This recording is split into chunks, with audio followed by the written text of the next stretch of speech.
you decide to have equity. Equity doesn't mean that you're just an entrepreneur. You can be the investor, you can be the early employer, you have a percentage. You don't have to ask permission. You can make the decision, right? Your voice matters, it holds weight, and it's a different type of conversation now. Yeah. That's basically what we're breaking down to y'all, is that really figure out what your why is and how you're looking to bring impact into this world, and finding your people and figure out which role you want to play to build wealth. Yeah. You know, like salaries, finances, yes, it's also a resource, it's a tool that's important, but it's not the solution. Yeah. We can leverage that to figure out what the solution is to help solve the issues that we're passionate about. But we definitely need more people on the road that's building and that's looking to interconnect the issues and solving it, finding our people, because once we bring the community, that's where the true power is. Those who are against that, they're either gonna have to fit in or just get out the way. Yeah.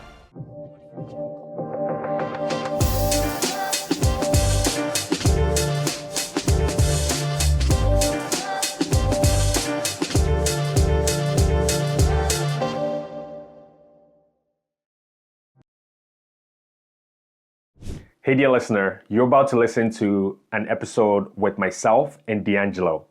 D'Angelo is one of the up and coming founders that you need to know about.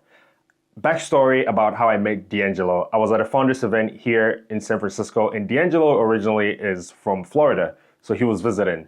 We connected, and immediately I knew you need to hear the story. Yes, you listening to the podcast, you need to hear Angelo's story. You need to hear how he got to this point. You need to hear his motivations, the pain points that he hopes to solve.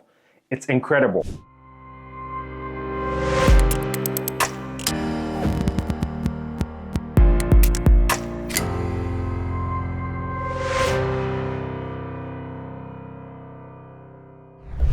These are the stories we hope to bring to you on the GWP podcast. And so as you listen to the story, I hope you're inspired as always. I hope this sparks something in you. I hope this plants a seed in you. I hope this story is the story you've been waiting to hear so you can get started. Getting started is so hard, but not starting is much difficult. And so I promise you, this is an episode you're going to be inspired to listen to. I'm so glad you decided to tune into this episode. I really appreciate you for all your support. Continue to support the podcast with your likes, with your shares, with your subscriptions, and with your comments, wherever you leave those comments, and even your reviews. Thank you so much for being a part of this journey.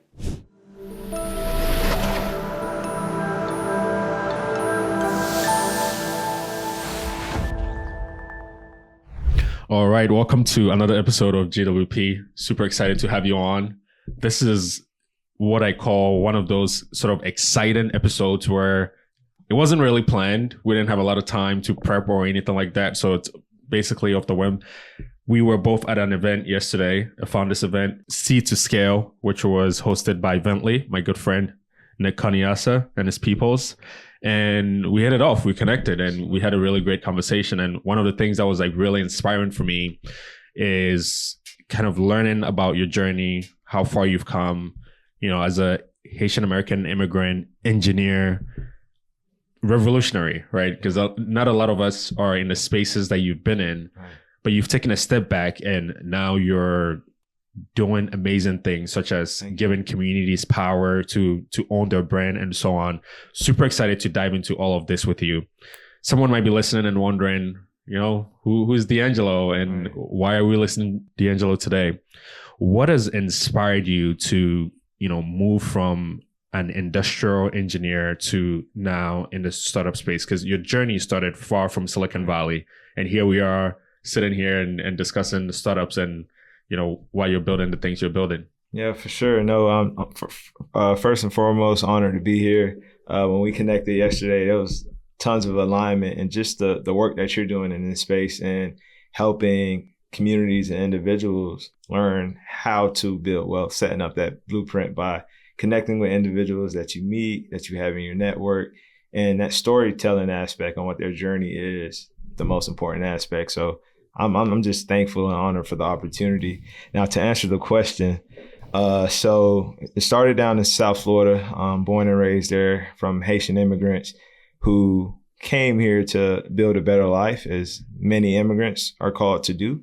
And they instilled perseverance, tenacity, and true grit. But beyond that, it took a village of nonprofits and mentors within the South Florida area that poured into me, especially when it comes to just wealth making. Like my parents, they attempted to do entrepreneurship by starting their own grocery stores, but due to the lack of mentorship, they just had to pivot and sacrifice for our family and work a traditional 9 to 5.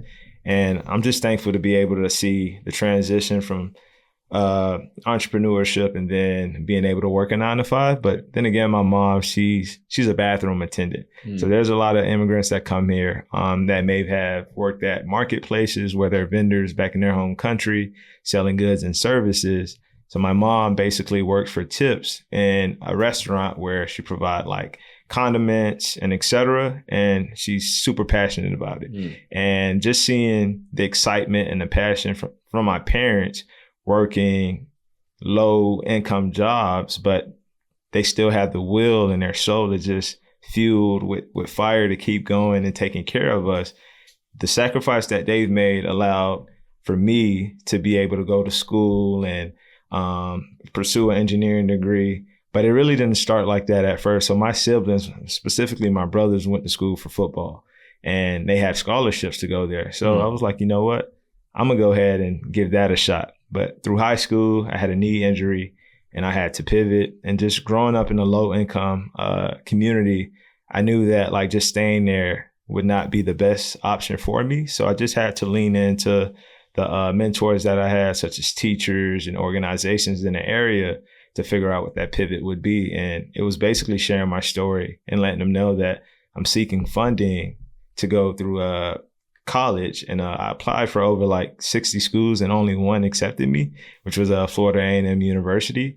But the next step was to find funding since my family didn't have the means to pay myself to go to school. So just applying for private scholarships through nonprofits and just sharing my story had led me to basically fund my undergraduate through just taking a risk on myself and leveraging the learnings from sports and just being able to be going into rooms with an open mind and trying to bridge the gap from those who are ahead of me and learning from them to just navigate that. So freshman year of college, I attended the college career fair at FAMU FSU College of Engineering, but I only had sports experience on my resume. So therefore, I wasn't qualified. So all the recruiters that I spoke to pretty much denied me and basically told me to go get some experience. So my pivot with that was basically taking that and starting my own startup with a college roommate of mine. And it basically was in the online influencer marketplace where we were helping small businesses in Tallahassee, Florida to connect to influencers to help build brand awareness. Since the cost of social media advertisement was just brutally expensive. It still is today. So we were just pivoting with our MVPs and learning, helping them learn how to build their communities on social media. And then over time, started to get internships. And then eventually I graduated to work as an engineer. And I didn't find happiness. I really didn't. So I was still working on the startup overnight. A social worker from high school, I stayed connected with him. And he basically told me if I get my engineering degree, there's someone he would love to connect me with that can help me advance and accelerate my startup growth. It's a lady by the name of Marlene Santil, who's based here in the Silicon Valley, but she's also of Haitian descent from Fort Lauderdale, Florida. And she basically shared the codes with me and connected me with individuals in her network that helped me accelerate my journey. And but the biggest thing that led me to pivot full time was just the executives were leading by force. And I didn't appreciate it. And I've had a burning knack just to do this entrepreneurship thing. But as you know, timing is everything. Yes. So one of the things from a financial perspective that I've done, and luck has a lot to do with it too, but another thing, my byproduct is that is always showing up and having a plan to go with is basically leveraging my scholarship refund checks and saving that to buy a townhouse and leverage that to also buy stocks. So I was able to build a runway long enough while also raising a family and friends around through the network I was able to get access to from a social worker in high school by the name of Mr. Johnson. So, and it was just basic principles, just keeping those in my network updated, like teachers and past mentors on what's going on, sending letters at least once a year or as often as I can. Yeah. And those small principles are just showing appreciation and gratitude to the village that helped me get to where I am, opened the door. But initially my whole goal was just to be a CEO of a Fortune 500 company, not knowing that it would be my company and an idea that I have. And this whole concept of AllPeeP is basically my why, just giving back to the same individuals that poured into me, those same community-led organizations and nonprofits that's looking to provide resources, fundings, and help bridging the gap for those from underrepresented communities, ownership of the infrastructure that we provide as a social community platform. Yeah, man. That's a lot. Yeah. That's a lot that we got to unpack right there. So I want to take it a little back to there's so much that you've mentioned that I think we're going to unpack little by little. So the first is I want to talk about your upbringing, which, you talk about the meekness of your parents' upbringing, the kind of jobs your mom did. I can relate to a lot of that. I moved here to America when I was about 17 and the kind of jobs that I saw my parents do inspired me to try to push the boundaries, right? And you can always look outside your community and see that there is more out there. Right. Although your immediate community may not have the resources and sort of the life that you can imagine there to be, you can always strive for more. And when I listen to your story, there's a lot of that. How did, the view of where your parents were and what they were doing shape your entrepreneurial and leadership skills that you have today that you're using to lead your company like AllPeeps? Yeah, so I'll back up just a bit. So I'm the youngest of 3 siblings and by like 12 plus years. So I spent more time with my parents because they was out the house maybe around middle school for me. But I was able to watch their mistakes, things that they did good and bad. And thankfully for me, like just being in an underrepresented community, low income, I've had both parents, but a lot of my peers didn't. So, I've shown signals where I would have veered away from the right path of like consistently going to school, playing sports, and just doing what I'm supposed to do to make it out. But thanks to my parents keeping me in check, and then like my siblings being able to kind of lead by example and me learning from their mistakes. And so it all started with just my curiosity. I'm always the type to ask why this and why that. But in a Caribbean household, typically asking why you get in trouble. You get beat up. You get beat up. Yeah. And I didn't let that stop me. Like I would get whoopings, but that curiosity, I just kept leaning into it. So that led me to competing in boxing, playing football, and that curiosity basically helped me gain the skills of being accountable of what I'm doing, communicating. Being the youngest, I always have to explain myself to my siblings on why I want to do this or why I did this way, and also my parents. And then another benefit of being the youngest, your parents would also learn from their mistakes and also try to, challenge you in a way to help you out. But for so long, I felt like they didn't understand my vision, right? So what I mean by that is I told them I was going to go to school for engineering.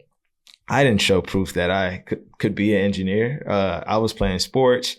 My grades were okay and et cetera, but they would always question me. And I'm like, well, we don't know if you can do that. And like, you never showed interest in that or whatnot.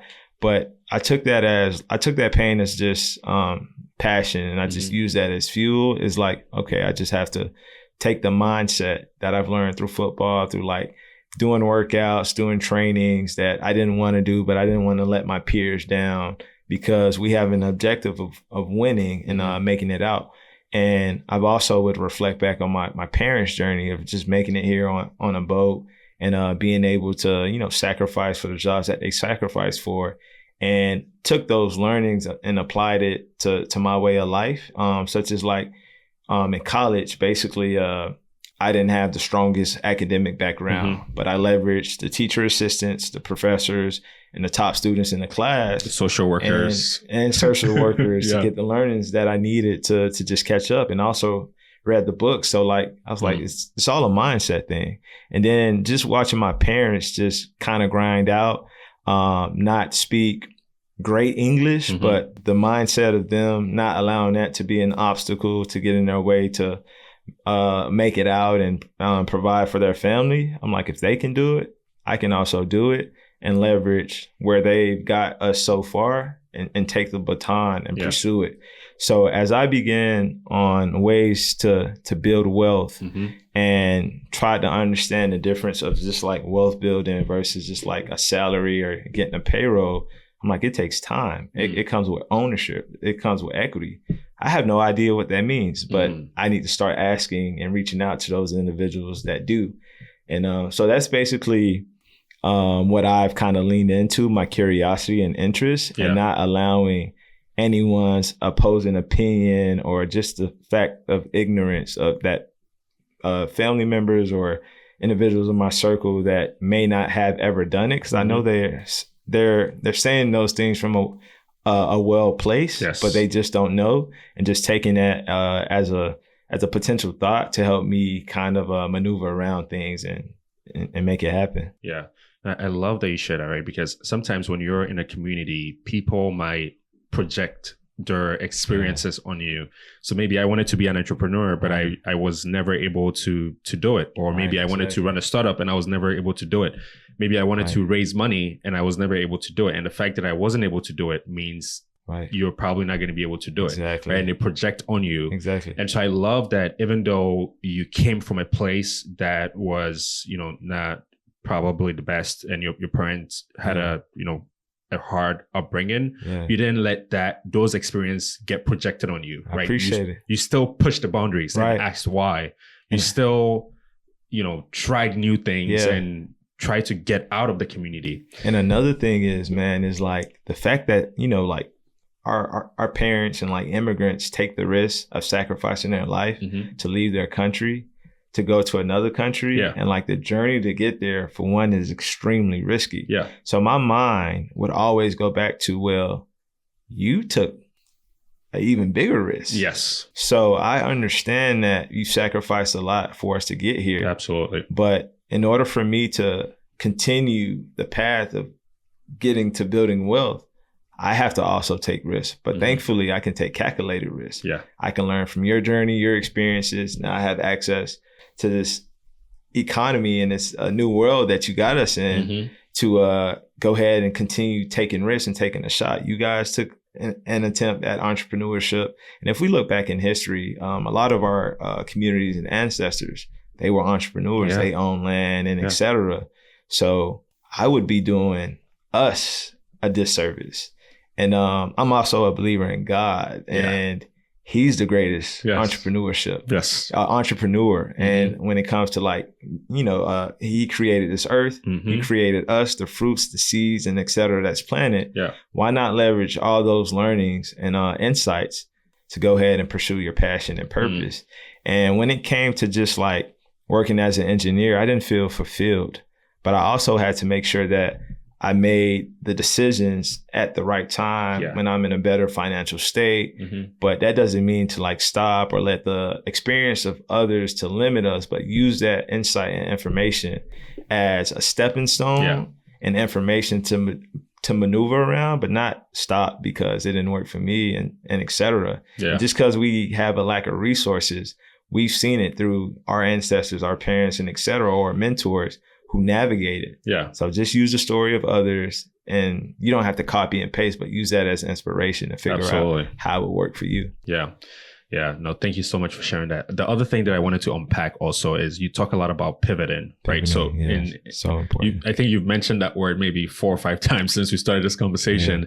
And I think it's so crucial, right? Because, when you're growing up, people who come across, you're going to ask you, what do you want to be when you grow up, right? You're going to be like, I want to be a doctor. I want to be a pilot. I want to be X, Y, Z. Yeah. But what ends up happening is chances are you're not going to become that, right? So even at a very young age, you're pivoting, but you don't realize you're pivoting. You're always kind of like changing directions from here to there. Absolutely.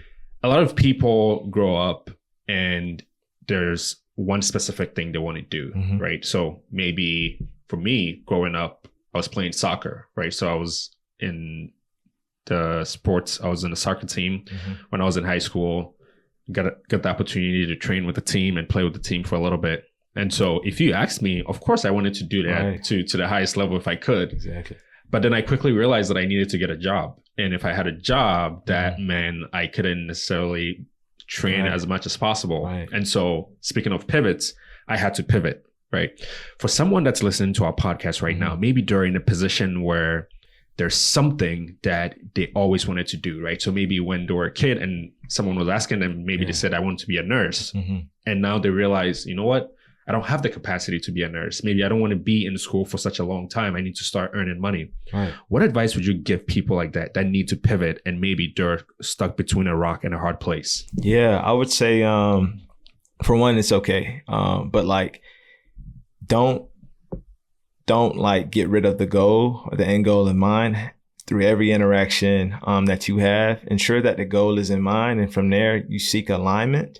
So let's say someone is currently at a 9-to-5, they're unhappy and they're ready to quit, but financially they can't afford to quit.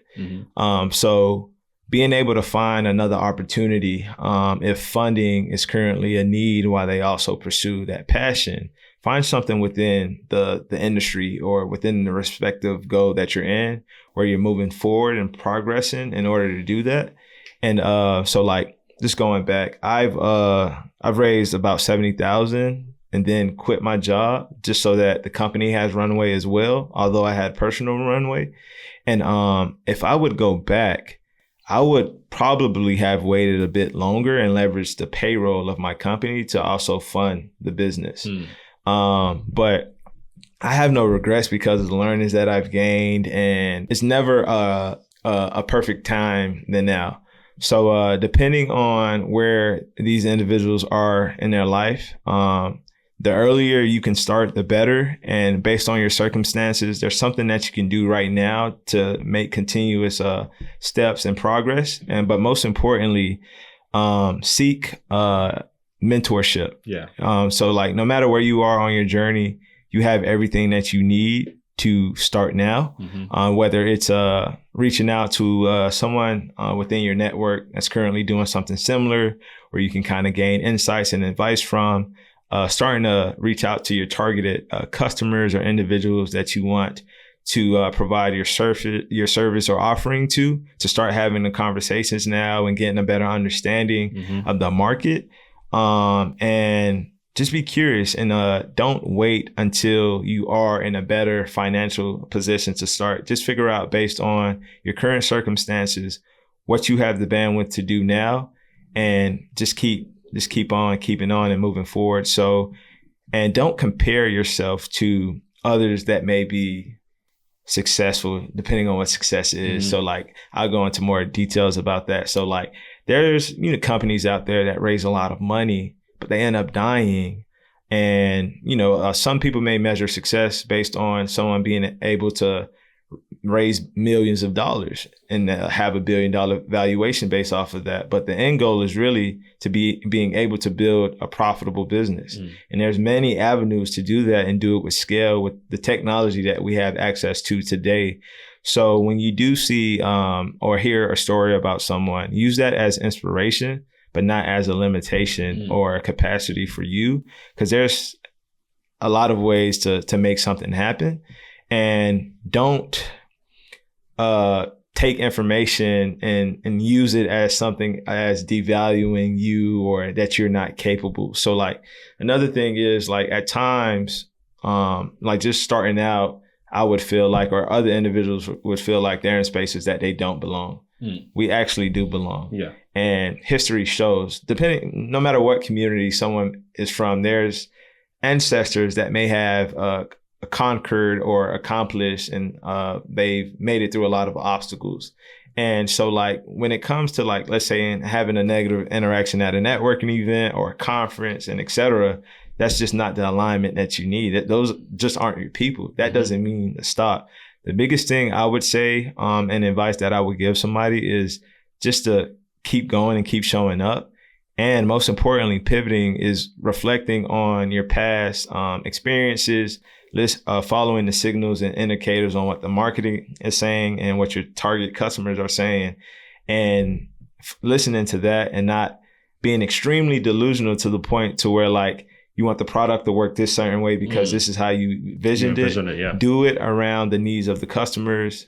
Stay up to date on your competitors and how they're doing things, and just keep your ears to the ground, and like you will know when you need to pivot, and don't get in your way and limit yourself. But that's what I would say about that. Yeah, no, I love that. That's really great, because you know, in terms of pivoting, you could need to pivot within your business, right? Whether you know, you're, like you said, you're getting these signals that requires that you change direction on whoever your target audience is, or even in your life as well.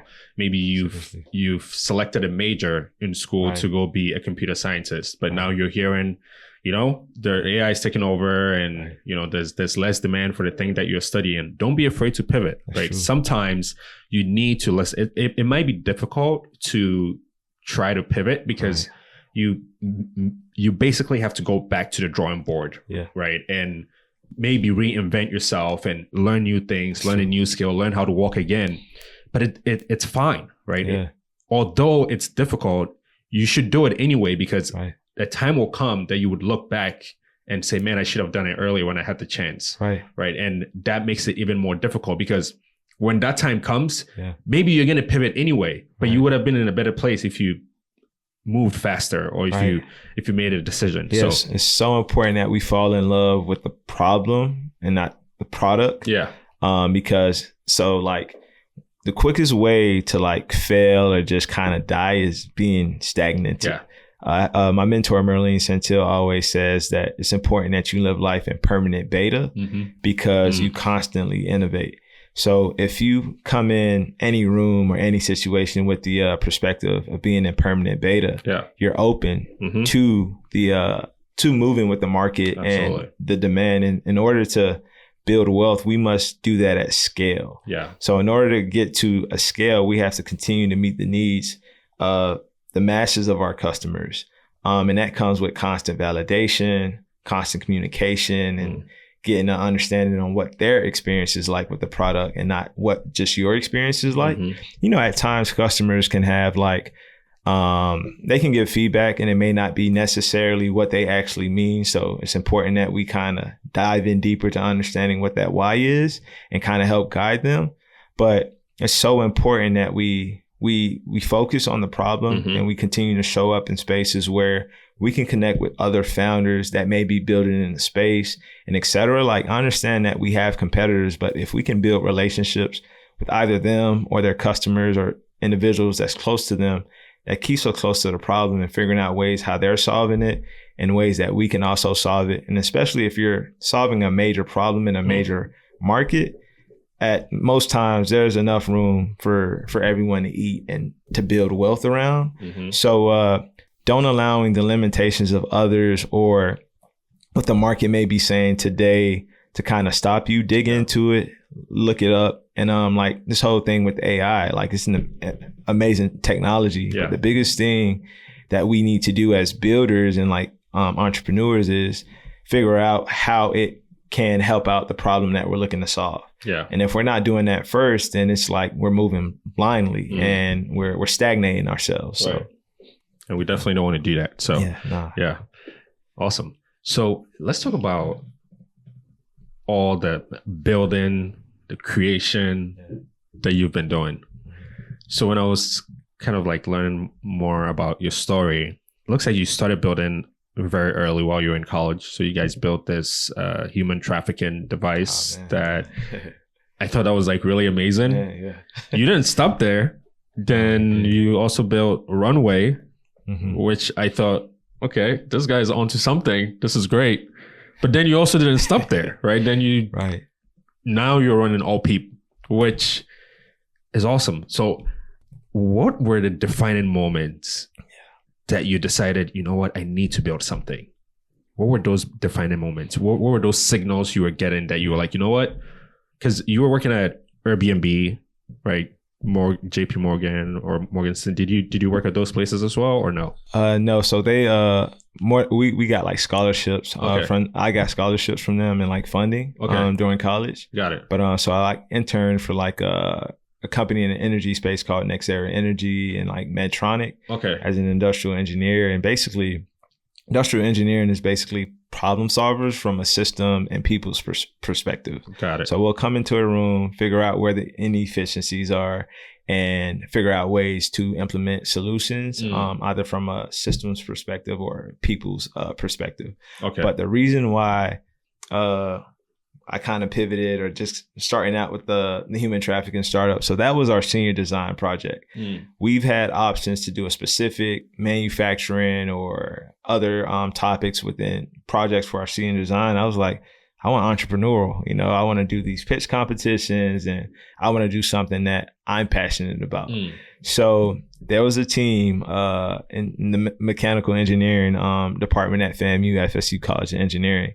And they were building out a human trafficking prototype, but they didn't have like the entrepreneurial experience. And I was like, oh well, I can come in and really help bring in the business model here, get a real understanding on the problem we're looking to solve. So with that can also help build out my repertoire, my resume as it pertains to entrepreneurship. So as I was reading the use case for this project, it hit me. So like learning about it's $1 billion industry for one. But just learning about how big this problem was and how it affects communities like mine and my community. I was like, yeah, I'm all in for it. But we then started to pitch at these pitch competitions.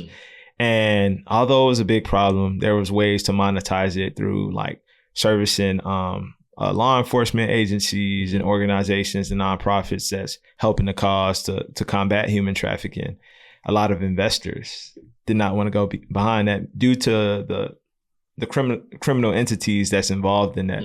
So we began to get a lot of just feedback, that negative feedback, in a way to where like we can't support you, mainly because we can't afford the dangers to be involved with this. And we understood it, but like we were like, come on, man, like we need to solve this problem. So around this time, we're seniors getting ready to work full-time roles. I wanted to do it full-time, but everybody else wasn't in a position to take the sacrifices to do it. So we pivoted. So I pivoted and continued Runway. Runway I was also doing since 2017, 2018 with my college roommate. But it was more so like a passion project. And so after graduating college, we decided to do it like at night. So I was working full time in Orlando, but at night I was working on Runway and engaging with investors to help solve influencer marketing for small businesses by just basically connecting them to college students and athletes in college to help expand awareness, where they would post their products and services on their social media account. Within our marketplace, they would pretty much subscribe to the gigs, and then they would negotiate with the brands that we were working with to basically solve the complexities of building communities on social media. And the problem there was we didn't discuss equity, like early on. And it's super important for founding teams to discuss equity. And then I was also, another one was timing. I was ready to just leave my job and pursue full time. And my co-founder at the time was also pursuing his PhD. So alignment wise, it just wasn't there. But the experience, I've gained a lot of experience. He gained a lot of experience and know-how there. So as I began to think of what the next pivot would be, because I'm ready to leave my job due to the fact that these executives was just exploiting his people by forceful leadership and not empowering the subject matter experts. So what I mean by that is the subject matter experts were providing insights and telling us ways to do these projects with data, and executives were like, nah, we have an emotional attachment. This is how we want it to go. And then we would come back with like, hey, we will lose X amount of dollars if we decide to go do it this way. And that's basically how things get played out at the company. And it just led us to being blamed for the loss, although we showed them the data to do that. So basically, I began to think about my why, and that why was just giving back to those organizations that poured into me. And I started to dig into social medias and the private community platforms and how they service communities and the value that they bring to organizations. And then I noticed an outlier, which was these organizations don't own the platform. These organizations are selling their data for profit. And for us, we want to integrate community within the product to free organizations from having to send their users to other ecosystems and platforms to solve the issue for fragmented communications and communities. So basically, AllPeeP is being built similar to like WordPress for website owners. We're doing this more so for community platforms. So we integrate right within their websites and apps with our open source platform, and they have the experience very similar to like live streaming, private groups, direct messaging, and etc. But it's providing them ownership and the infrastructure because they're bringing values to these platforms, but they're making tons of money off of their interactions. So we're looking to level the playing field as it pertains to this whole concept of the social dilemma. Yeah. So you've been active, let's just say. You've been doing a lot of great work out there. So I love what let's talk about AllPeeP, right? And what you guys are doing. So at the core of it sounds to me like what you're doing is empowering these brands, right? Giving them the power to own the story that they tell with their brand. Right. Not just, how it comes across to the consumers, but also how they show up, right? So, when they get on the AllPeep's platform, they can customize and be able to tell their own story the way they want to. Right. Some of the things that I was thinking about is recently we've heard about how TikTok is actually getting banned, right? Yeah. And so if I'm an owner of a community and I've cultivated my business or my community or my following on TikTok, you're telling me that I'm going to get displatformed. I'm not going to have this platform again where I can actually interact with my community or whatever I do with my community. How is AllPeeP going to help people that are going to experience some of these issues once things like TikTok gets banned? Yeah, and then just going back to that, TikTok was just that one day ban has disrupted a lot of businesses. So our differentiator versus the other platforms is that we provide our customers a instance that they own, and we integrate it within either their subdomains via their websites. But if they have an app or application, we integrate AllPeeP through our API within their app so that it's within their servers. They can self-host on their own servers. And with us being an open source, they own their framework of that code. So it's on TikTok, they're renting their communities. With AllPeeP, they're building their community on their own land and they own it. So our business model is SaaS based. The first year is more so like it's a setup fees, and if they need seamless integrations and customization, we price it on that. But going forward, maintenance and hosting, and we're gonna build out this plugin architecture. So this summer we're rolling out with our open source project to allow other builders, developers, and companies to build on top of AllPeeP, where they can offer different plugins, very similar to what we experience on WordPress. And the difference is they have a platform that they now own without having to build it from scratch. And we take care of the technical aspects of it. Now, if they have a development team that would like to build on top of the foundation, they can also do that too, to go to market a lot quicker. So instead of relying on platforms like TikTok and etc., they get to build their own thing and make the rules to that. And we're helping them by taking care of the technical aspects. Yeah. Well, that's awesome. And then I think that probably helps to solve the whole social dilemma issue. And, maybe someone is listening and they don't understand what the social dilemma is. But for me, the way I understand it, and correct me if I'm wrong, is, I build my community or my platform. Again, let's use TikTok as a typical example. And now TikTok is, getting banned. And so I'm trapped, right? Where if I was generating, let's say 60% of my revenue from TikTok, now I'm losing essentially 60% of my revenue. I have to go back and try to figure out how do I recapture that 60% of my revenue. Yeah. And so that's what, AllPeeP is helping people to be able to do. Is that a fair assessment of what that social dilemma is? Absolutely. And then another component to the social dilemma is where the lack of control we have as users on these platforms, because we have to compete against the algorithms. We have to compete against censorship. Our competitors have access to our users. And so like those who are winning on social media, they have a higher budget. They have more funding. So they're feeding more money into the ad models that's allowing them to be seen more. The algorithms. So there's people that's been able to generate a lot of revenue, but when it comes to these platforms shutting down or having issues, it stops. Yeah. So we're looking to solve the people's first problem when it comes to organizations having control over community management, engagement, but most importantly, ownership, so that they don't have to worry about their platform or their communications with their communities coming to an end and relying on a technical company having complete ownership of that.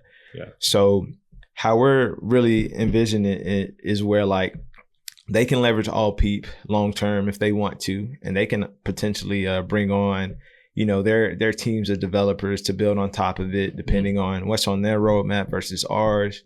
So this whole concept of social platforms, we see the future of social platforms being revolutionized by organizations having ownership of their instance based on the infrastructure while having equity.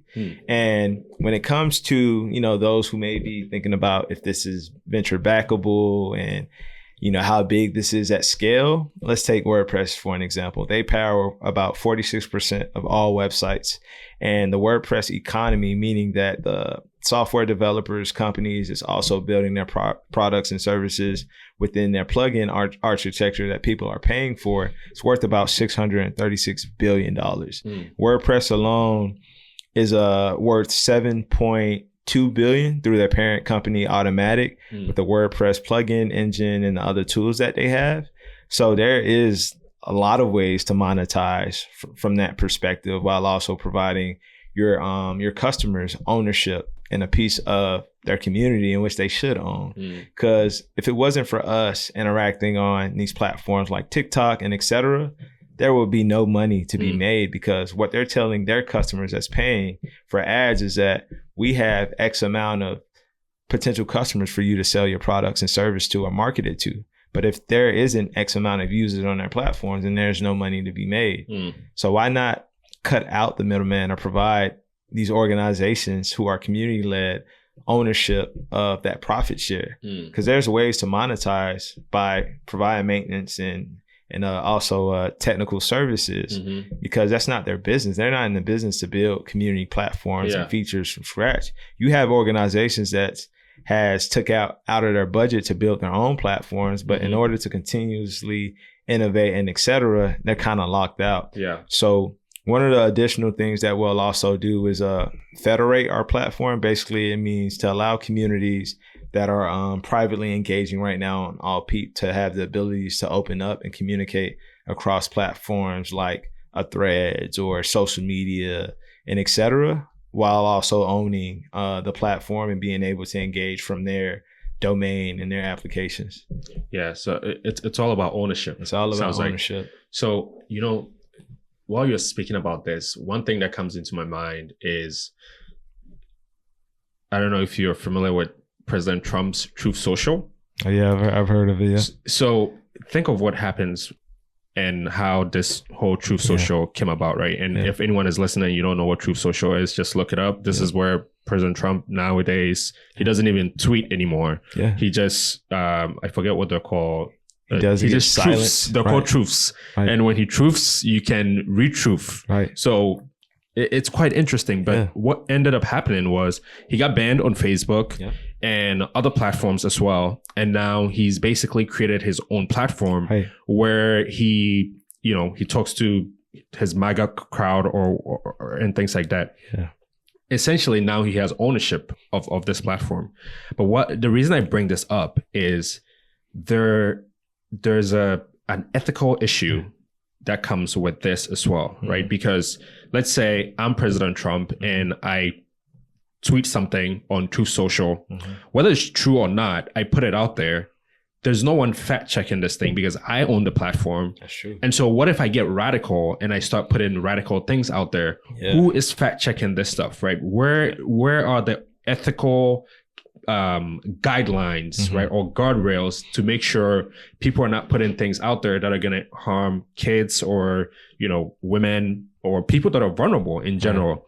How is AllPeeP addressing the issue of, you know, making sure things are ethical on your platform? And because you're giving ownership to these brands, and as we know, some of these brands, what they stand for and what they do, you know, I'm sure you guys have values that you align to. And so how do you kind of make sure people are being ethical on when you're giving them that ownership on the platform? Yeah, so right now we're focused on like organizations that's providing resources and assistance to those who are from underrepresented communities, so like nonprofits, accelerators.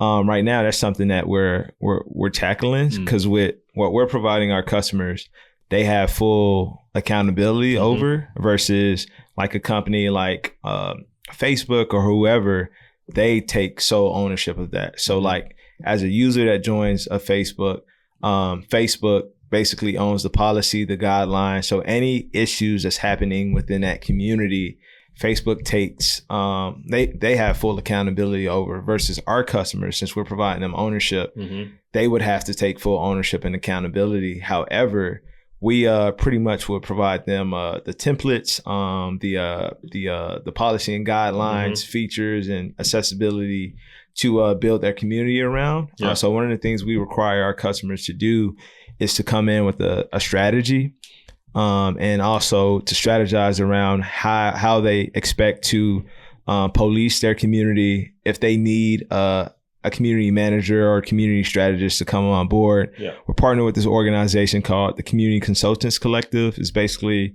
a membership-based organization that composed of currently 200 community consultants that helps organizations that needs help with community management or like strategy. They bring them on board part-time, full-time, or fractional to help police their community, set up the guidelines to make sure that their community is under control. So we're focused on a community-driven organization that already have communities right now, and they're just looking to migrate from a platform that's not built to serve them. But that's a huge problem that we're seeing even with traditional social platforms, where a lot of bots are spamming accounts, and there's unfortunately pornography on other platforms and et cetera. So we're from a technical aspect, we're building out tools and looking to leverage AI to help spot things that's not in alignment with these organizations, but they have full ownership and control to do that. So one of the things that we would do if we face an organization that isn't aligned with our values and et cetera is that we won't maintain and host the platform for them.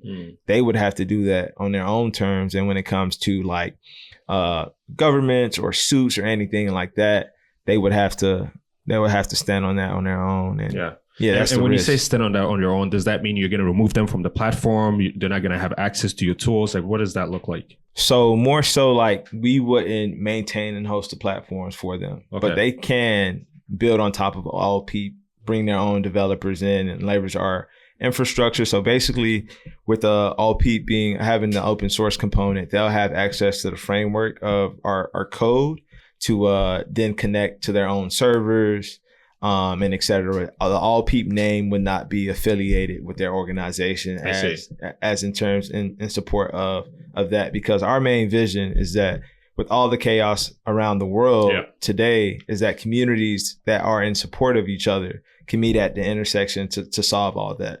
So if they're against that, AllPeeP is not for them. Got it. And then what about like data privacy, right? Because that becomes a big issue. Speaking of Facebook, Facebook is being accused of doing many things, Right, including selling Americans' data to other sovereign nations and things like that. So there are so many issues that comes with having such a platform. How do you deal with, or how do you navigate data privacy issues, even with AI as well, like surveillance? Exactly. So we don't have AI in our tech stack just yet, just because of the way a lot of some of the LLMs are structured and how they're leveraging the data to basically build out their technology. With us providing customers ownership of the data and making sure it's secured, we would either have to leverage an open source tool that allows us to self-host or them to self-host on their own servers. So basically right now, when it comes to the data privacy piece, our customers have the option to self-host on their own servers or the clouds, or we can also self-host for them. So when it comes to each community, they have their own server that their data is being fed to. It's not within a shared server, just so that it doesn't intertwine or have any issues there. And now for those communities that want to be private, they basically we can have the option so that they're not found via the search engine. So it all depends on the needs of those customers. And as we integrate like the federation to allow you to cross communicate, we're going to be working on challenging the problems that may come from integrating within a social platform that's also going to pull data from that. So definitely excited for that piece. But our main solution right now is to allow our customers to self-host within their own servers, or we can self-host on a server that they privately own through us. Yeah, I love that. So, when I think about brands, there's always something that's associated with the brand, right? So when I think about Nike, I think about being healthy. When I think about Adidas, I think about playing soccer. When I think about Whole Foods, I think about fresh food. Right. When I think about AllPeeP, what should I think about? So our slogan is your brand, your village. So when you think about AllPeeP, we want you to think about your community. It doesn't have to just be the individuals that look like you or that you're related to by blood, but like mentors, those in your corner that's supporting you, any organizations that you may be partnered with, because everyone within your village makes up the ethos of the brand. So as we say your brand, your village, we want you to feel ownership. We want you to feel free. We want you to feel control.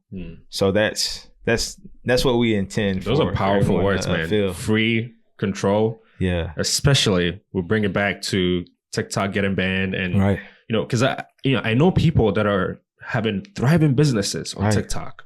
Yeah. And when this ban happens, I'm starting to wonder, how are they gonna survive? Right? How are they gonna more than 60% of the revenue is coming from TikTok. And so when you speak of, your brand, your village, some of these people have built a village, so to speak, right? It's almost like building a village, and some invaders come and essentially eradicate your village. And obviously that's not where you want to be. So I'm glad that when people think about AllPeeP, they can believe that they have their brand, and then that brand is their own village, and they can own and control how the brand lives on and survives. So that's awesome. Absolutely. I appreciate that. And then like when it comes to like so right now our competitors are typically, it's either a private community platform or a traditional social media platform.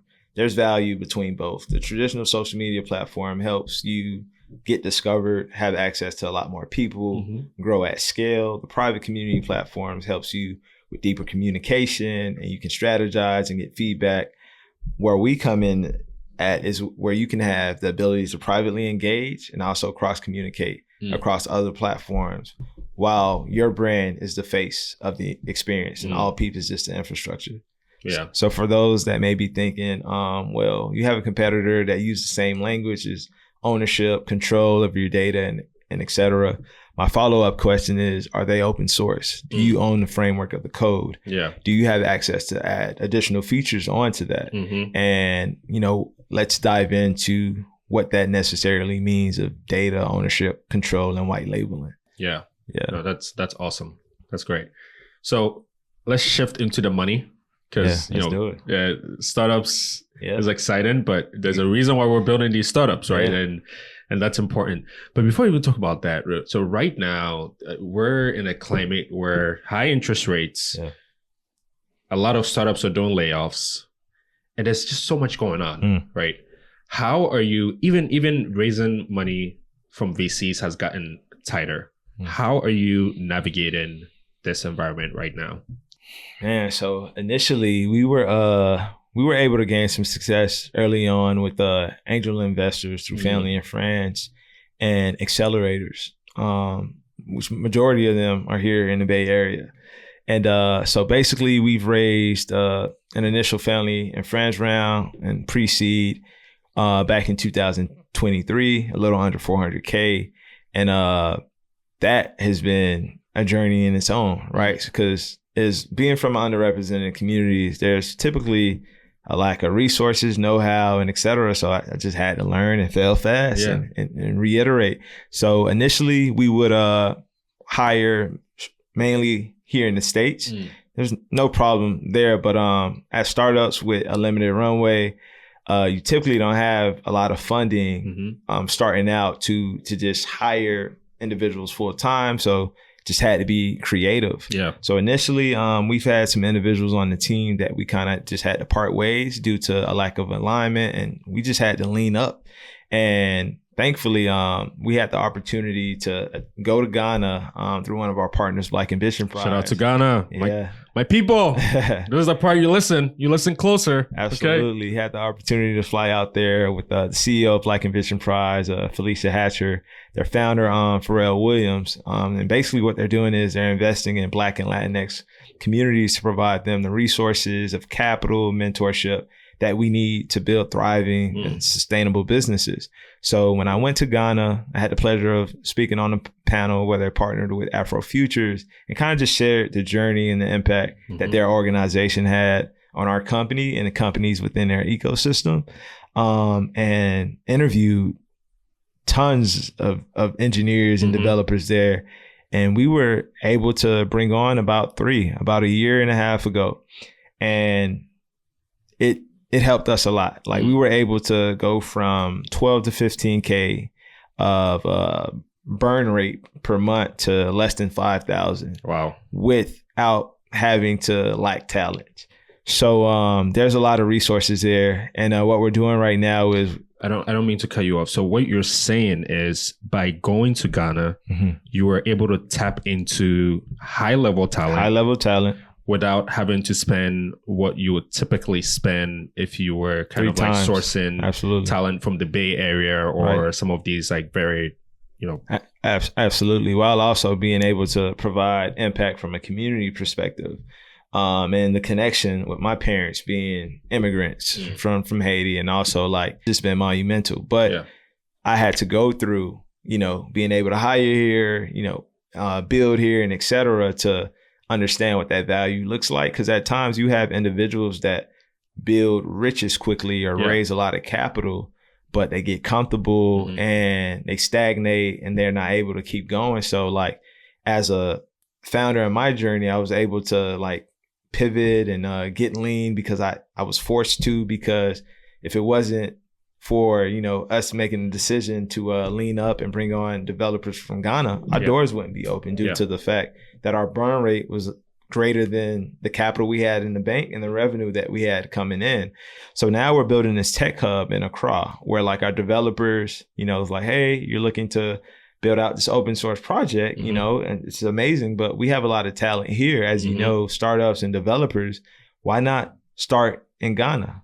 Like, absolutely, because you all basically built out the technology that we have available with the help of our engineering team, our CTO, our product team. So now we're onboarding 1,000 developers to also provide companies here in the United States access to that talent, while also being able to build on top of our open source project and bring in some wealth and revenue there through our technology. So it's exciting, man. That's so amazing. I have so much to say about that because, look, I just got back from Ghana 3 weeks ago. Yeah. I'm very abreast with what's going on in Ghana. I try to, even though I'm here all the way in the Bay Area, on the west coast of the United States, it's so far, but I still try to know what's going on in Ghana. there's a high youth unemployment rate in Ghana. Unfortunately, yeah. Gen Z and millennials, not just in Ghana, but everywhere in the world, are redefining the way they work, whether it's like the gig economy and so on. We're just, we're not looking for what back then people were looking for, right? Which is get into a big company, get a nice pension, and then you have a nice life. We're redefining all of those things. Yeah. The government of Ghana has recently launched a program called 1 Million Coders, which is helping tapping into the youth and teaching them how to code and be able to add to that economy that you guys are bringing back to Ghana. Right. And so I was recently talking to a friend of mine, and he was telling me he's trying to learn cybersecurity and get into that space. And I'm like, that's great, because that's kind of like where these things are headed. And so, if someone, and our podcast is being listened to in 26 countries. So that's amazing, man. Congratulations. So, yeah, thank you. And Ghana happens to be one of those places. So someone in Ghana that may be listening to this, and not just Ghana that may be listening to this, what I want you to know is, you have people like D'Angelo who are looking for talent, right? High quality talent, because in our conversations, one of the things that you mentioned is by tapping talent in Ghana, productivity didn't decrease, right? The quality of the output that you guys are getting didn't decrease. And if anything, it actually even got better. It accelerated. We were able to bring on 4 engineers. You know what I'm saying? So, if you're in these places, and also if you're a founder who's listening to us, I talk to a lot of founders in the Bay Area who are looking to grow their team. But, when you're in this stage of your startup and all you have is equity, and there's not, revenue or things like that, people got families to feed. Right. And so it makes it very difficult. But, you could tap into some of this great, beautiful talent that is budding, not just in places like Ghana, but even Kenya and all these other places. Absolutely. It's a great opportunity. And thank you so much for sharing that on here. No, thank you. And for those who are just tech enthusiasts, or they may not be as experienced, we also have a seat for them, because we're also going to be doing workshops and bringing in our team to share their experiences in ways to bring in work ethics and talking about different tech stacks. We also have our head of product. She's a former Twitter engineering manager, and she has a ton of experience that she can bring to the table. And our CTO, 25 plus years of experience in building and open source technologies in the social media landscape, and let alone our engineers in Ghana have a lot of experience, especially within the year that we've been working with them as well. So we want to expand that and also connect the worlds together, and also show that they belong too. You don't have to limit the work that you're doing in Africa or in Ghana. You can expand out to the US. US can expand out to Africa, Southeast Asia, and throughout. Because that's really how we solve the issues today. And then let's not even get to the economy potential that Africa alone has. So it's all connected, man. And we're just trying to do our part by leveraging our infrastructure to show the world the value that we all bring to the table. Yeah, no, that's awesome. So from what it sounds like, AllPeeP has a bright future ahead, not just because of the problem you're solving, but I think the political, the economic, the geographical landscapes are ripe for you to, continue to grow, in the sense that you're giving people back power.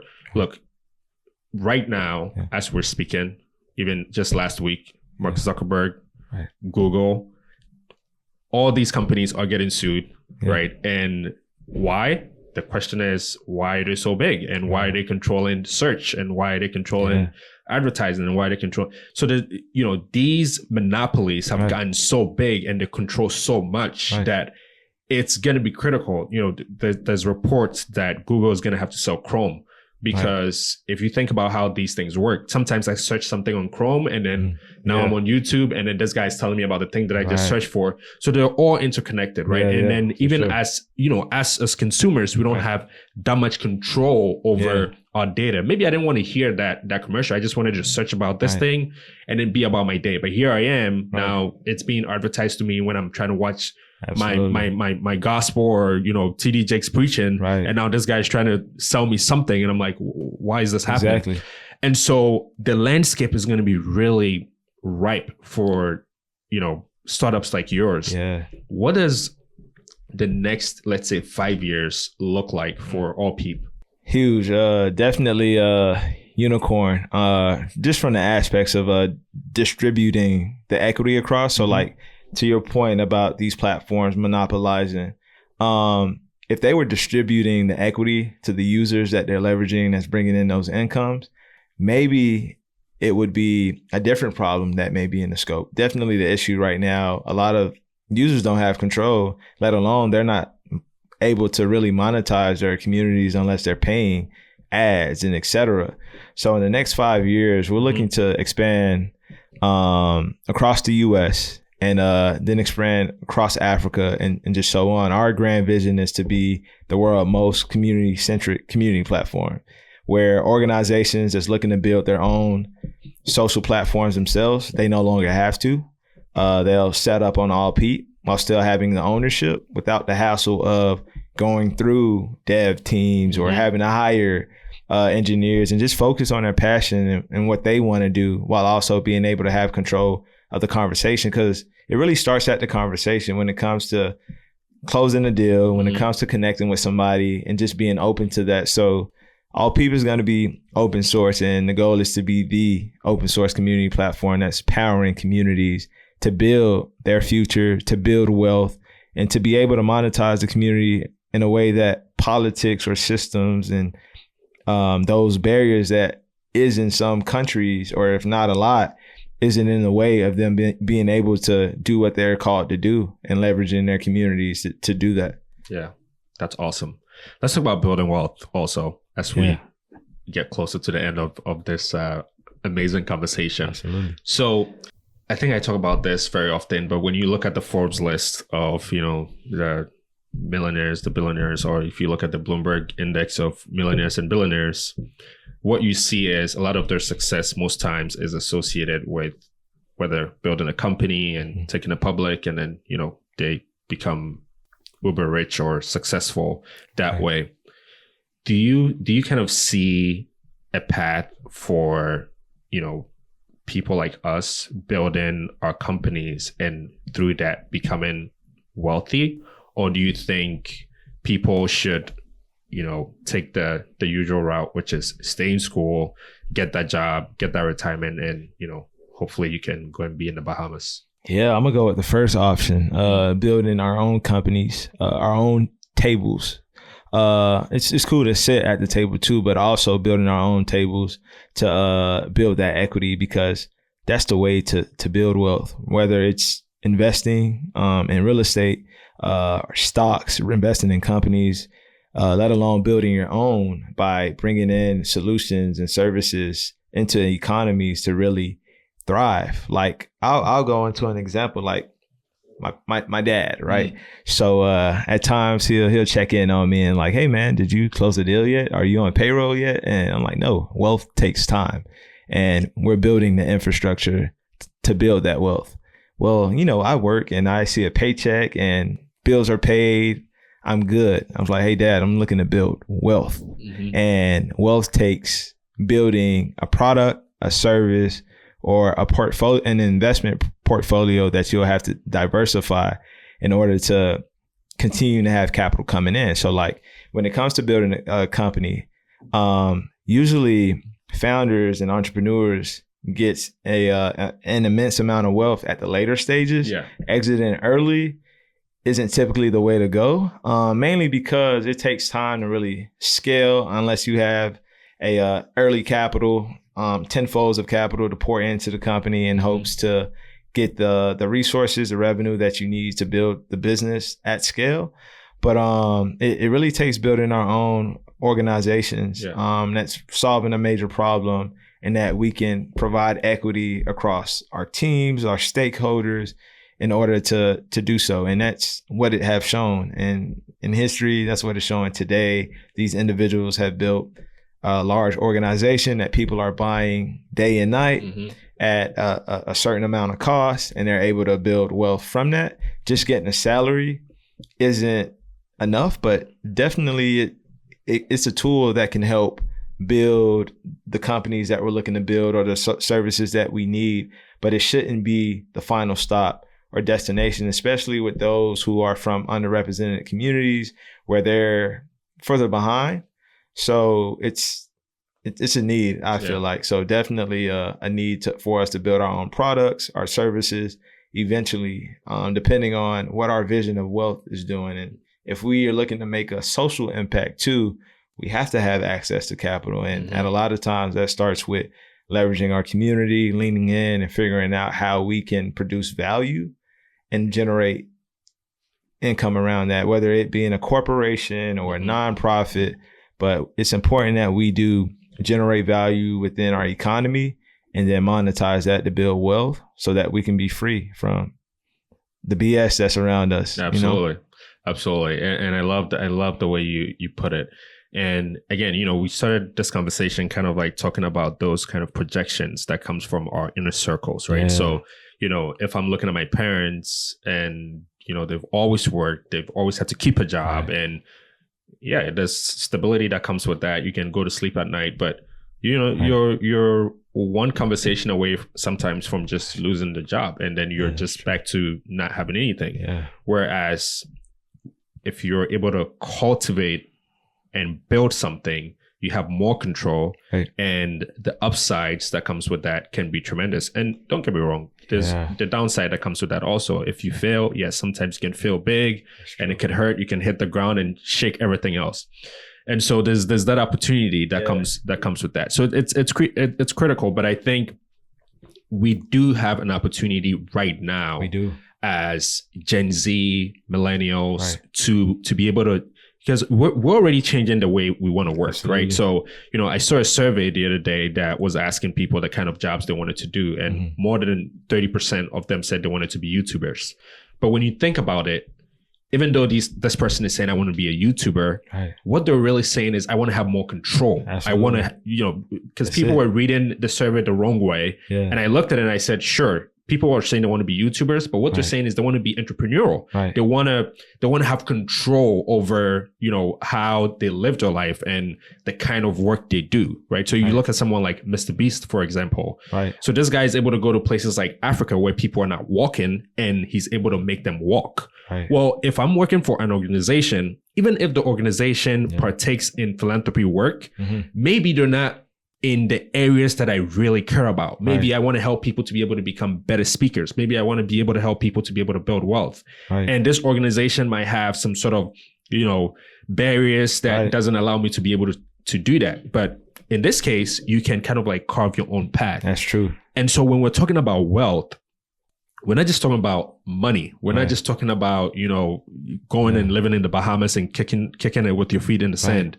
We're also talking about that impact, that self-fulfillment that you could have by changing someone's life, by being able to have that one conversation with someone, and then you set them onto a path that not only changes their life, but it changes their life, their family's life, and then it becomes generational.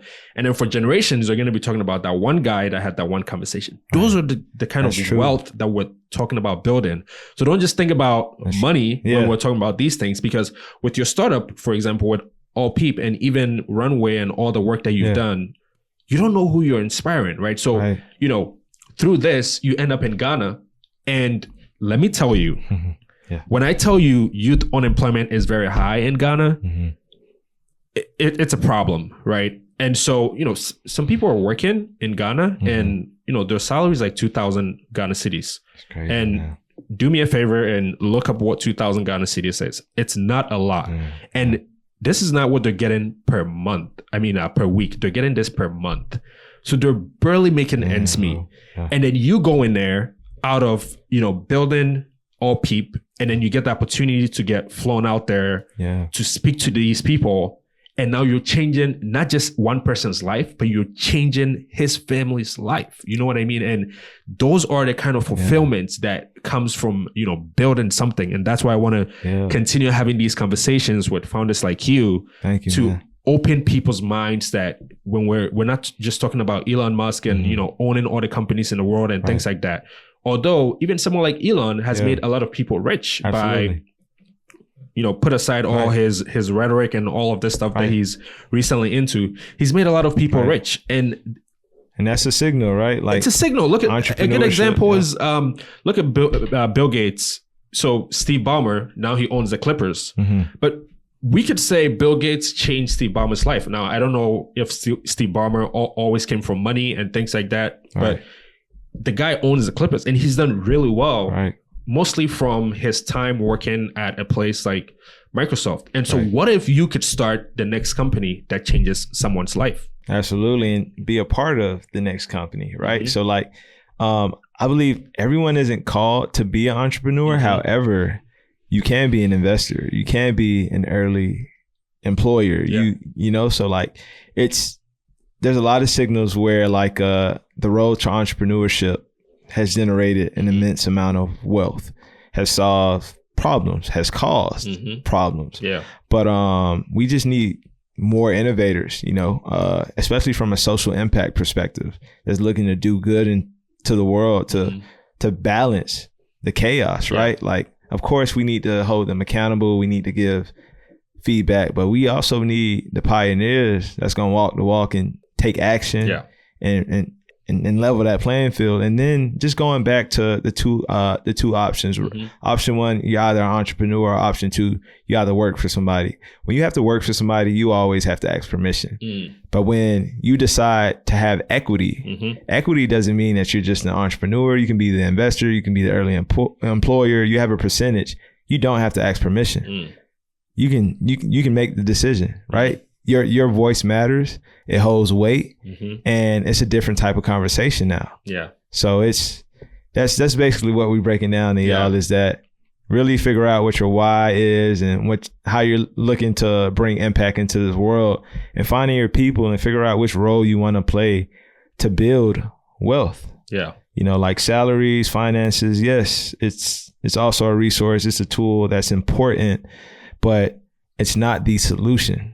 We can leverage that to figure out what the solution is to help solve the issues that we're passionate about. But we definitely need more people on the road that's building and that's looking to interconnect the issues and solving it, finding our people. Because once we bring the community, that's where the true power is.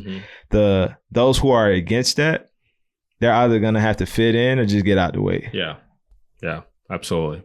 Man, this has been such a great conversation. I appreciate you, brother. I enjoyed this as well. Yeah, and I feel like we could keep going for so long, but hey, we got other places to be, and so let's start closing out with.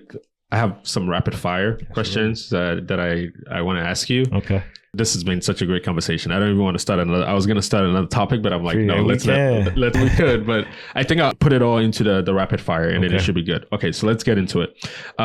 Number one, what's one lesson that's cost you the most, but taught you the most?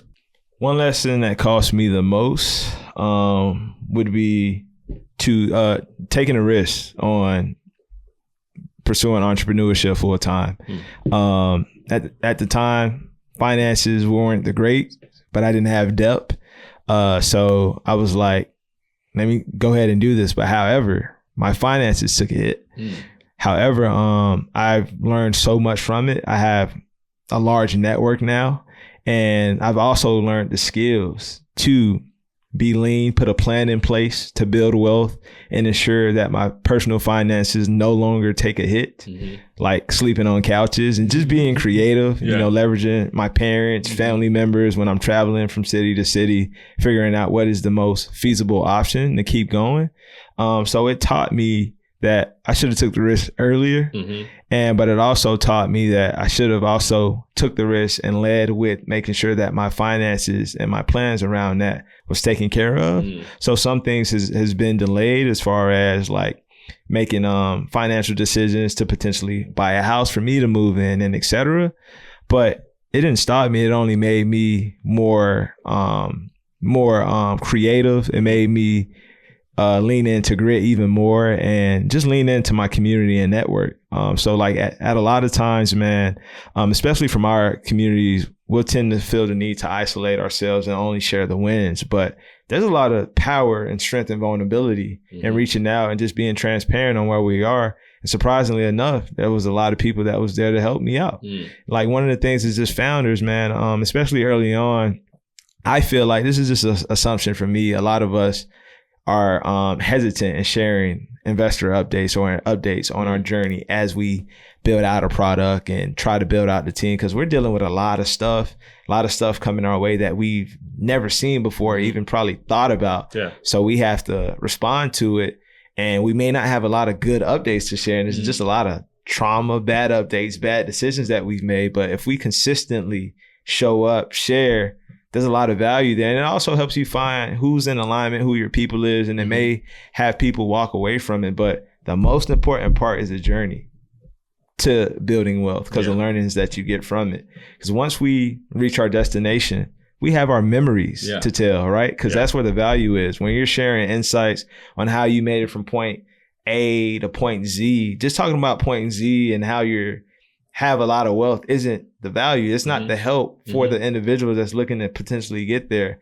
It's the story about where you came from, the obstacles that you've been in. So like just being present, but also forecasting the future and leaning into the community is really the core of me taking that risk, you know, running across those financial obstacles, but having the will to keep going and reiterate that and figure out what I need to navigate. But yeah, man. Yeah, no, that's awesome. And you know, no matter what it is, you're always going to be taking a risk, right? So whether you're going into employment or you're going into a startup, you're always going to be taking a risk. And what do I mean by that? If you're going into employment, well, you have company A and company C, right? Or company A and B, and you're going to have to choose one. Right. And that's a risk that you're taking. And even when you're joining this company, you're taking a risk that, you know, this company is always going to be able to stay alive and also keep your personal dreams alive as well. And likewise, on the other end of it is if you join a startup or if you create your own startup, you're also taking a risk, right? And, you know, trying to find founder problem fit and all of these fits that comes with it. And it's a journey. It's a journey. So, you know, thank you so much for sharing that. Okay, number two, let's get into it. What keeps you grounded in the chaos of building a startup? Man, so leaning in to like spending time with my loved ones, man, right? So like starting out, I would isolate myself. I would just focus on all-nighters, trying to just complete everything on my to-do list. Over time, I kind of realized that it's always going to be stuff to do. And I need to make sure that I pour into my well-being. So just being around my family members, my loved ones, and just gaining their wisdom and just hearing about how things are going, it allowed me to kind of walk away from the day-to-day work. And like I also like to work out, and I go on like walks, prayer walks, and that allows me to just kind of refrain from thinking about work, and then an idea to the problem I was facing at work comes to mind away from the actual to do. Yeah. And I noticed that creativity starts to stimulate when I'm outside and there's a lot of inspiration and I'm not trying to complete a task 12 hours straight, more so taking a break, going on a walk, or interacting with somebody, or connecting with a random person outside. And that is where I tend to find my answers on what I should do, or from a strategic perspective. So not taking things extremely seriously, but just, you know, prioritizing my well-being and ensuring that what I'm doing is in alignment with the company, and I just consistently communicate, because I would hate to burn bridges with my loved ones and et cetera. Just folks that supported me. Yeah. So just like me coming to San Francisco, other than attending conferences, I've also spent time with our early supporters and my colleague, and that also helped reignite the fuel and build the momentum. And it also helped me kind of step away from the work itself, but to just being people, because the problem that we're solving is not a technical problem. It's more so a people's problem. So it's important that I stay grounded and connected with the foundation that has got me to this point. Absolutely. No, that's a very good one. Tell me about those prayer walks, man. That sounds very interesting. Yeah. So these prayer walks are basically where I'm talking to God, right? I'm talking about the issues that I'm probably going through. And like, oh, I had a terrible call yesterday. It was a sales call. And what do I need to do? How should I go about reconnecting with that person, or following up, or making sure that I come present within that call. And the reason why it was a terrible sales call is because I wasn't present. I was thinking about the bugs we currently have with the engineering team or the product team, and just allowing myself not being able to connect with that one person. Thanks so much for sharing that. Yeah, that's no awesome. problem. That's really good. Okay, so one last one from this rapid fire is, what advice would you give to young founders coming from underserved communities who want to build something impactful? I would say lean into those that you currently have access to. It can be coaches. It can be your parents. It can be like, the reason why I'm saying lean into them, because they may have someone within their network or someone that they may have went to school with, worked at, that are currently in the position that you're trying to be in the future. So just be curious, lean into that. Don't keep things to yourself, and be aggressive with taking action on that. Don't be aggressive with the individual, be aggressive with taking action and asking those questions and follow up. And start with trying to build out that idea. Maybe it's drawing it out on a paper. Maybe it's going out into the streets and asking people about, hey, what do you think about this idea? Just putting yourself in a uncomfortable situation that aligns with the passion or the purpose that you're looking to pursue. Your people will come and look for networking events in the area. You can be 13, 12, whatever your age is. If you need a chaperone, ask, but leverage the internet to find the alignment that you need to pursue what you're looking to do. So I would say start with your community, find out who's closest to the individuals or the type of persons that you're looking to connect with. And if you can't find anyone, leverage the internet to look for events. And let's say there's a cost that comes for attending an event or whatnot. You can find sponsors. You can find, you can go on, you can look at the events that happened in the past, or you can go to any art museums, and you can go in the donor section and look to see which organization supported or donated to these causes or these events, and just try reaching out to those individuals and tell them like, hey, I'm interested in X. I would love to connect with Y, and just see what comes from that. But the biggest thing is planting that seed and nourishing it by continue showing up and watering it. So yeah, eventually you'll get there. Eventually you will get there for sure. Even at the event where we met at yesterday, and I think this is probably a really a nice note to end us on. Yeah. There's a kid that walked up to me, and actually he was kind of like sitting behind me and tapped me. He said hi, and I could tell he was young. And I asked, where are you from? He's like, I go to this college. And I was like, what are you doing here? He's like, I don't know. I'm trying to learn. You know, this is the industry I want to be in. So I just came and trying to meet people. And so we connected on LinkedIn, and he's like, oh, my LinkedIn is not really set up, man. Like, he's like, I don't know if I want to add you on the LinkedIn. I was like, come on, let's add me on LinkedIn. We got to talk.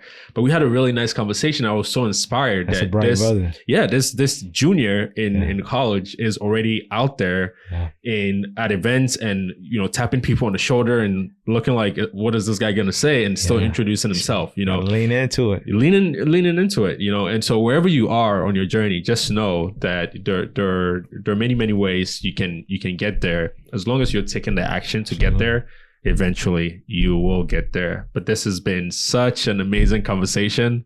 D'Angelo, thank you so much. Absolutely. Thank you. You mind if I give a shout out? Yeah, I was literally just about to ask you if there's anything you wanted to talk about that I haven't brought up yet. So major shout out to CJ Hawkins. That was the young brother that was at the event. I had the pleasure of meeting CJ, I want to say probably a year and a half ago, through Lakeisha, who's a former CTO at Microsoft. And we all connected through Merlene Santil, who's a co-founder of Black Women on Boards. And, you know, he was telling me how he appreciate me taking the time, sitting down with him, but it goes both ways. Although, like, let's say you're in a position where you're seeking help, mentorships, and insight, there's a lot of value that you can provide. So like CJ provides me a lot of insights and perspectives just from his questions, curious questions about my journey and how things are going. And he provides suggestions. Like I also provide insights and suggestions from my learned experience. But if you're in a mentor role, you're not the only one that's getting the value. Your mentee or like your colleague is also providing you a lot of value too. And just seeing him work the room provided me the fuel to keep going. You know, I was like, yeah, man, when you get in these rooms, it can easily feel like we don't belong here, but we have so much value. And the fact that there's a low amount of individuals that look like you in a room, that's the advantage. Yeah. You know, like your story, where you come from, your background, the fact that you were able to make it into Stanford and do the amazing work that you're doing in the spaces that you're in. And he also started a podcast. So shout out to him for starting a podcast on his passion in finance. And it's inspiring for me. Yeah. And I believe he's 24 years old, man. So that also allows me to stay grounded. Yeah. And when I reflect back and the lives I'm able to interconnect with, not just provide value, get value from, it's monumental. And just being able to meet you, man, and the opportunity that you provided me to share stories. Cause like when it comes to marketing or just being able to grow your brand awareness and et cetera, this might be the biggest platform when it comes from doing podcasts compared to just articles, media. Yeah. So like a lot of companies and organizations are going to have to start getting on these platforms and really showing who they are so people can see. Absolutely. So I'm excited to see that at scale, man. And just, man, I'm just grateful and honored for this opportunity. And this is a huge problem that you're solving, because a lot of individuals are not vocal about where they currently are with their financial journey. And from a mindset perspective, we have to be vulnerable, let alone vocal, in order to communicate to solve the issues that we're going through. And finances is a major problem. And we're seeing it with economies and how countries are ran, and how like certain laws and politics affects the finances and the decisions that's being made and et cetera. So if we can get the community as a whole to make sure these are the main conversations that's also happening at the dinner tables and throughout daily conversations, I think this will help solve a lot of issues and problems just from a human to human perspective. So yeah, man, kudos to you, bro. Thank you. I appreciate it. And yes, you did introduce me to, I think somebody else introduced me to, what's his name? CJ, right?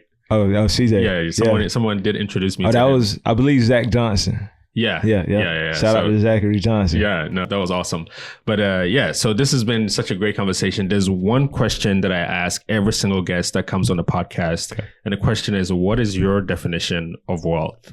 My definition of wealth is basically having ownership and control of assets that you can build a legacy upon, that helps remove the physical and also like capitalistic problems that may limit individuals or just families from being able to be free and do the things that they want to do in life.